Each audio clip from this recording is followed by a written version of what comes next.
Financial analyst Yuri Mann. He is in Fort Lauderdale, Florida. Beautiful Fort Lauderdale. Couldn't be further away from London right now, weather-wise. Good morning, gentlemen. Todd and Yuri, thank you very much for joining us. Todd, let me begin with you. Kraft carries a lot of debt. Now they're spending a lot of money on Cadbury. Is this ultimately, though, a good deal for them?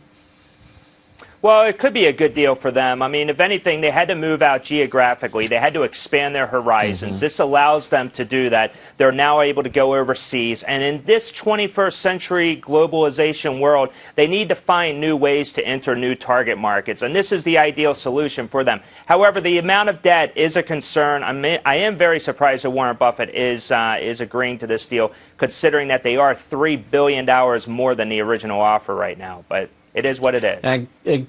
Exactly. Well, Yuri, what do you think? Do you think it is a fair price? And do you think they could perhaps learn from the Cadbury model as they move forward? Because Cadbury actually has done rather well, especially in the emerging markets. You know, I think, hats off to Irene Rosenfeld for getting this deal done. I think it's a good deal for Kraft for a few reasons. Just like your other guest mentioned, it's about getting access to distribution. And in this case, it's not just about getting access to different countries. Cadbury, for example, is very strong in Brazil and India, and that's very attractive to Kraft.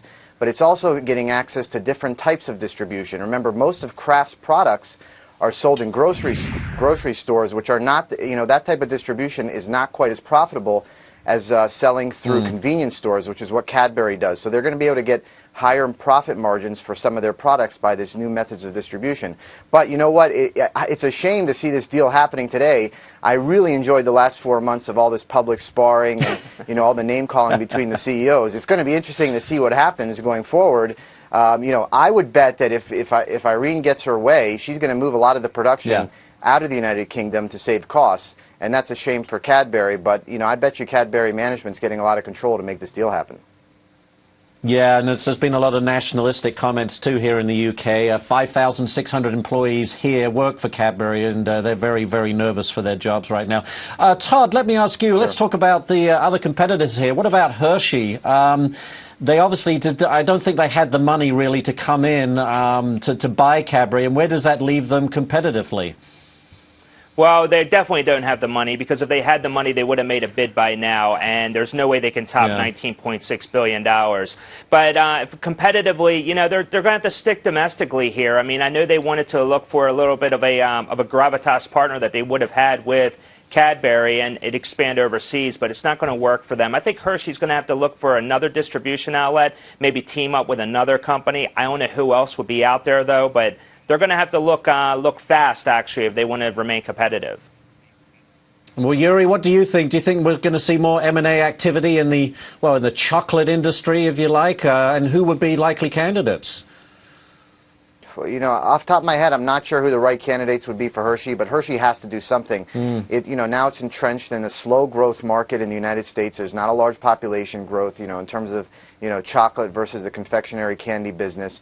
So, I don't see a lot of upside for Hershey in the short term unless they make some acquisitions, which will give them access to different distribution, different products. This is Kraft's deal. I can't see it going any other way. And, I'm excited to see it happen. I think there is value there. I look forward to seeing what happens in the future with these two companies.